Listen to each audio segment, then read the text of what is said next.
ụmụnne m achọọ m igbu oge ọ na-aga m egbuke na nkenke n'ihi na oge adịghị. Anụ m otu nwanne m nwoke akpọ m na fon sị m nwanyị mba nọ m nza ya gaa n'ihu sị m na enwere nwa agbọghọ obiọma masịrị ya hụrụ a young girl mara mma, nwatakịrị mara mma, ya ele ya ọ mara mma, mana tupu ya hụ this lady na ụkwanụ nwunye na enwere nwatakịrị ya na ya abụọ kpagabu ya na ya bụ ọrụ na nwa. In fact enweghị ike ịkọwanwu ihe sere ha, mana nwa ha agwa ya dị mma na enweghị o mere. Ma ya nwa bikwa na Turkey ka ya bi n'ọkwa n'ebe ya shiri lo hụ this girl like ya na ya abụọ kpa for some time ụbọta ka relationship biji bido. After ya gara because ya nwere nwa akwụkwọ, after ya gara after 2 years ya lụghachizie ịbịa lụọ this girl. Nwanyị mba nọ nza na mma na nwoke chọwa ịlụ nwaanyị confusion na dị too much. Ya feel na kele ga aka mma ka ya kpere owo onye kele ya na nwa na-ebido kpa for some months. Nwatakịrị adaba ya n'anya ya hụjie ịlụ ya ruo the very day ya gara ga akọ aka kpere ụmụnna ga akọ aka nara list ka aka nara last born heshi school lọta hụ nwatakịrị nọ ntara ha ekelecha kelee ka ndị na-amaghị onwe ha kelee letters ka nwanne nwaanyị nke last born bịara bịa kpọketa esi ya brọda ya si asị ọ ga-alụ this girl. Ya sị nọ ma onye ọwụ ya sị mba, ọ sị ya mba na ya alụla this girl na ya ma na eruhu ịgwa ya onye ọ ga-alụ na onye ọ ga-alụ na o lelele ya anya na ọ lụla this girl. Ya gwa ya sị n'otu egochisi alụla this girl without reason na ọ ga-enye ya reason. Ya persuade nwanne nwaanyị na ọ ga-agwa ya ihe kpatara na ihe ahụ mechaa so face tomorrow na ya nwa ga-eji ebe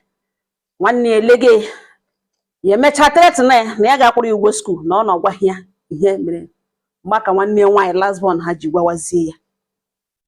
na ya nwere enyi nwoke. Enyi nwoke kpere ga club,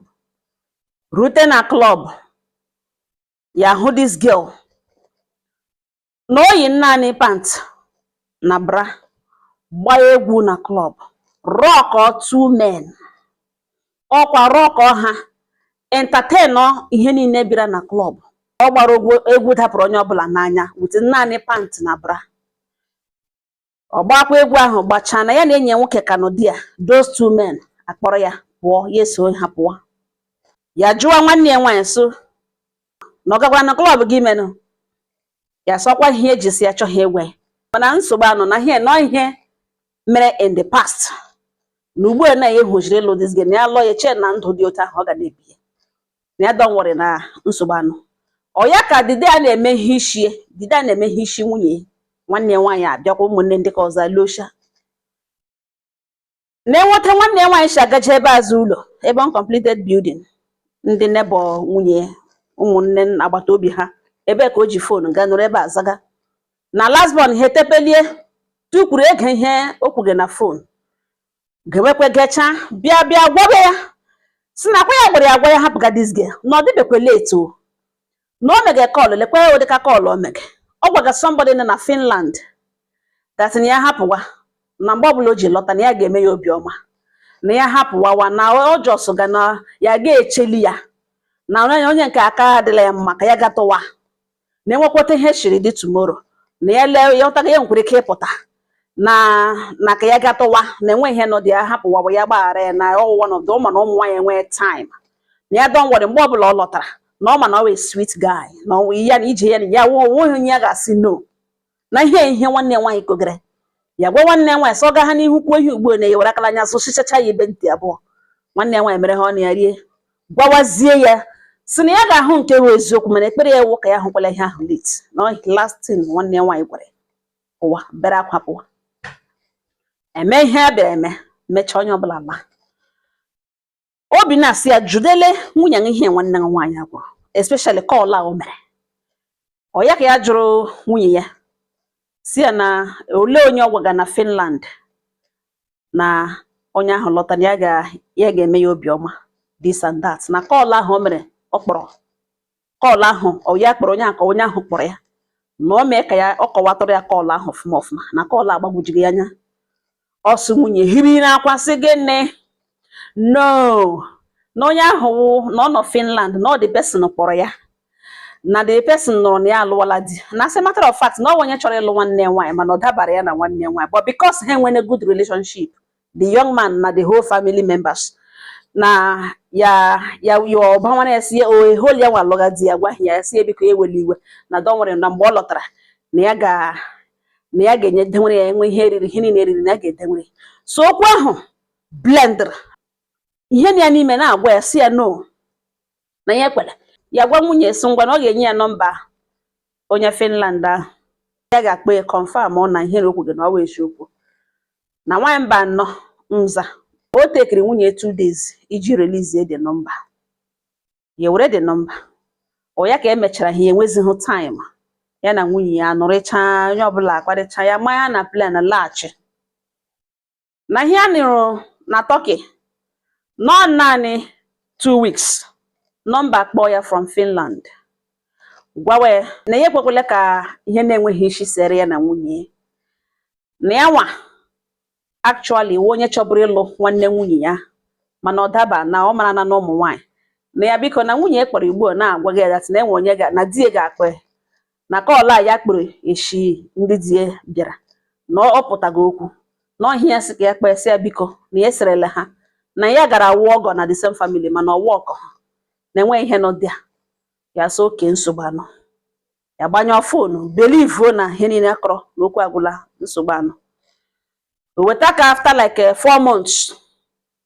the same number kpachi ya jụọ si echetere ya yes ọ gwawa si ya na ebiko na enweghị ihe mege na Finland na onye na ọdị ya settle be fine here na onye gechi ya nsogbu na enwere many things ya chọ ya gara like ime mana onye nweghị hụ the opportunity ebe a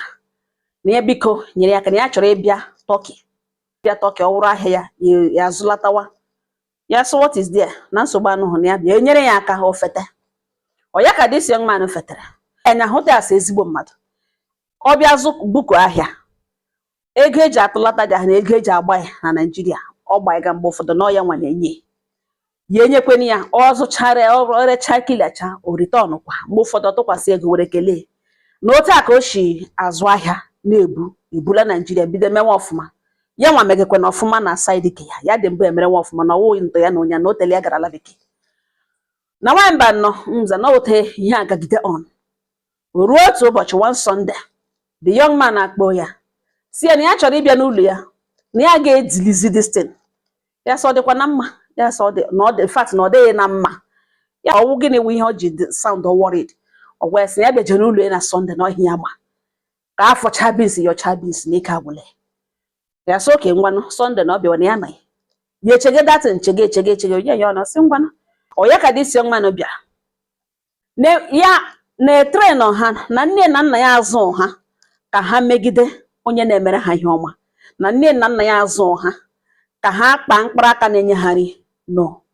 na mpa ya bịara na nro n'abalị bịa gwa ya si na ụzọ ahụ ọ gbaga na ụzọ ya agbaga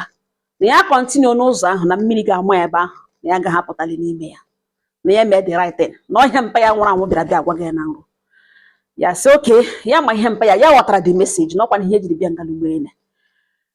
na ya dị very very sorry na mgbe niile ya ahụ ya na ọtọ ochie nyere ya aka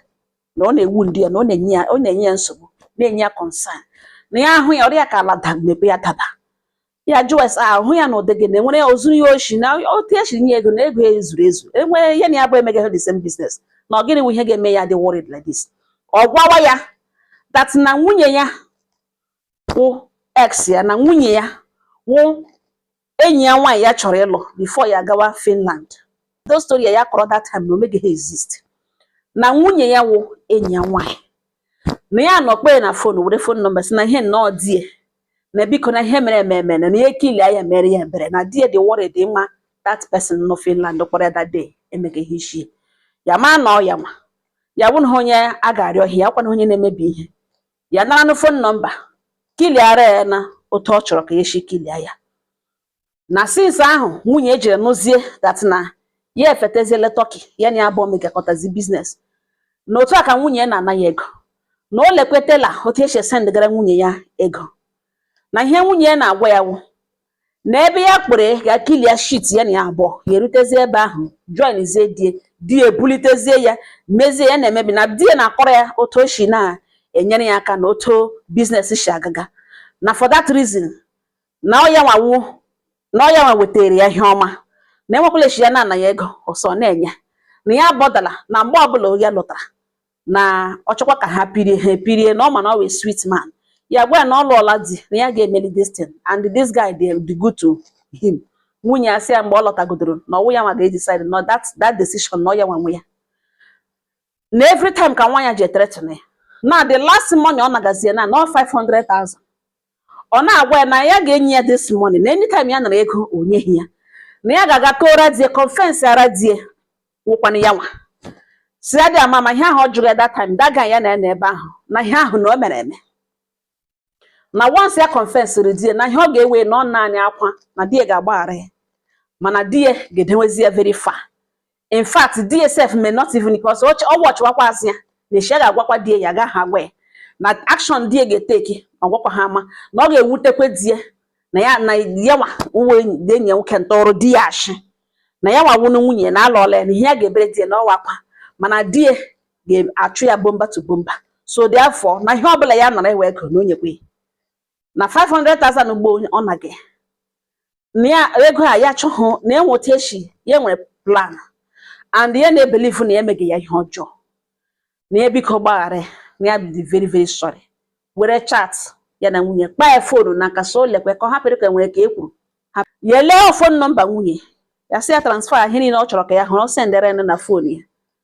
This man ewere ihe niile kọpịa ya send ya na fonu na nwamba n'abalị ahụ ya gwa dị gani ya anaghị okwu ka ya ga-eche ya echegokwanụ chat kpọtakwanụ onye kwugo eziokwu na the young man alawa n'ụlọ ya lakpuru na chat na ihe ya gụrụ na nwamba nnọọ na ọ gbara ya anya mmiri na nwunye gwaga this young man na ọ lọta na ya ga-eme ya obiọma na ọ na ewe sweet guy na ọ hapụkwa ya na ọ ije di na ya just chọọ ịlụ di na ya manage di ya manage that kama na ya trust ya na ọ ga-alọta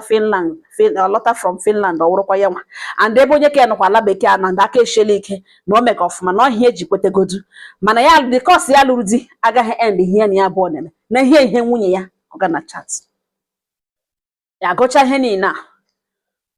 mee the young man invite ọbịa ya gwa ya sị na ebe okwu a ya nwa ji ọnụ ya confess yara in the first place na nwunye were phone number enyi ti ya shi n'ọnụ ọ ga-atụ asha ahụ to protect that marriage. Now enweghị ebe ya gụnụ that na ya nwa ka chọrọ this lady o men accept na this lady alụọla di ahụ tara ebe ọ gwaga nwunye di ewe ezigbo mmadụ na enweghị ike ime that man ihe ọjọọ. Nwunye na-agwa ya mgbe ọ batagodoro na decision ahụ na ọ ya nwa na mgbe ya release ya ka ọ ga-agawa na enweghị ihe di ya lụrụ mere na ya gụgidere gụ ya gụcha na ihe niile na nsogbu anụ na ihe mere n'ụwụ na ha ga-emerekwa biznes ha na-aga na ọ like nwunye na ya mgbe na-adị anya na ya ga-eme krie na available na ya ga na-enyere aka na ụdị ọbụla ọ chọrọ ka eji nyere aka ya ga-enyere ya aka na ihe nwunye mụbere na ọwụ otu mkpụrụ nwa nwaanyị na ya ga-edivorce ya na marriage na ọgwụla na enweghị ihe ekwutere na ọgwụrụ agwụ na ihe sị ka ya gwa ya wụ na mgbe ọbụla o nidikwere help na ya ga-anọkwa inyere help mana ọ nọgidekwa ejikere bịa n'ụlọ ya like ụmụ ịdị too close until they heal ya na nwamba nnọ ya were this voice note ahụ ebe a nwunye ya gwaga enyi ya nwoke that na highest ya ga-ebere die n'ọwa akwa die ga-agbaghara ya were sendara nwunye gwa na enyi ya nwoke akụchara na everything na the whole chat o sendgara ma voice note niile na ya ga-echa na ihe niile na ihe eji send ya just this one ka ọ hapụ ịbịa kpawa isiokwu na ọ wee ebe a ka ọ si highest na ọwa akwa ka ọ ga-ebere ya gbaghara na akwa ahụ na ọ ga-aga bere nne na nna ya na ọ bọdakwala isend anybody bịa rịọ ya na ya ga-akpọ nne na nna ya were this whole message send yara senior brother ka mmadụ hapụ ịbịa jụọ ya sọ gịnị ka eji si ya na-alụgazi na ha prepare onwe ha na ụmụnne ga-abịa nara ihe akwụrụ n'isi ya na ya na-alụgachi na ọ bụrụ na ọ chọghị ka this message trend ya gafe na ote na ya gwara igbo na o mee ụta shi n'ụlọ ya nọrọ bụ onye ohere dị ya nwunye ya sị ihe ọ chọrọ ya sọ otu o shiri chọọ ya sị ya sị nsogbu na ya mana ihe mere na-eme na nsogbu anụ nakwa onye a na-amaneji amaneji na biko na elebi ya ga-agbasara ya nwa ya na ha bịa nara were ihe ha kwụrụ n'isi na nwamba na ya sị n'oche agwa ya na nwunye kwuge destin ya ga-ebelieve na-elebi ya ga-akpọsara ya nwa na ihe na-enwe time ịkpọrọ nwa na-abịa agara ebe niile na-elebi ya ga-akpọsị ya kpọsara ya nwa ya gwa ya sị ọ kpọrọ nwa akpọgara mmanya na village na nwanne Adanne ga-abịa kpọrọ on a proper arrangement. Adanne ga-abịa kpọrọ nwa ya sị oke ka ya gagwa na ụmụnne na-elechi ndị ụmụnna ya nakwa na-abịa ọsọ ndị ụmụnna ya na-abịa na ọtọ ọbụla ọsọ mara eji anụrụ na ya ọwụ na onye ya second chance na ya ga-echegharị ala mana ọsụkwanụ mba no second chance no problem na ọwụhụ by force ọwụ do and die after all ya manage gị ọ sị ihe pụrụ ya nọ si Jizọs ya gbanyụọ fon kpọọ ụmụnne gwa ha ihe mere nọ agakwala gaa nara ihe edizọvụ ọla marriage traditionally dissolve oke chọọchị ebe a kpụrụ ya nwaanyị etinye aka nakwa onwe onye omegadoho stress gadoho onwe na m lele ihe eji ego gaga lụrụ dewe n'ụlọ na ya na suspect na every Friday na-ejesi ya lụrụ nwaanyị na-enwebe Friday ya nwetara nwunye na phone every Friday night ya na-akpọ this lady nweta na ya kpọla nwanne ya nwaanyị si ekwu ihe ya ga-emere nwanne ya nwaanyị si ebe ọhụ n'ụzọ anya agbaghụnye na ọgwụla na enwere ihe na o mere na ọgwụla na ya kelere Chineke n'isi na nwaanyị bana na m lele na m nwere ihe egbotoro ya ụmụnne ọnụkwa nwatakịrị kwanụ nwa ya nwaanyị o kpolala ya nwatakịrị na mmanya nọ ya kpọla Adanne bịa kpọrọ nwa na m nwere akụkọ na ogbotoro ya ụmụnne ka onye ọbụla kpachapụ anya ịchọwa ịlụ nwaanyị ịchọwa ịlụ di na onye gị na ya na-alụ awụhụ nwanne gị maha onye zụrụ ịma na gị mee ka ịshọ na ịkpọkụrụ Chineke and mgbe ụfọdụ ejila oke confusion na ga-alụ nwaanyị ma ịdịbeghị certain nyetụkwuo ya a chance ụmụnne m na-anọkwa ọ ga-agụ kọmentị ọnụ ọsọ unu were mụrụ akụ ọ nga ọha nọ m n'ọnụ udo dịrị ọnụ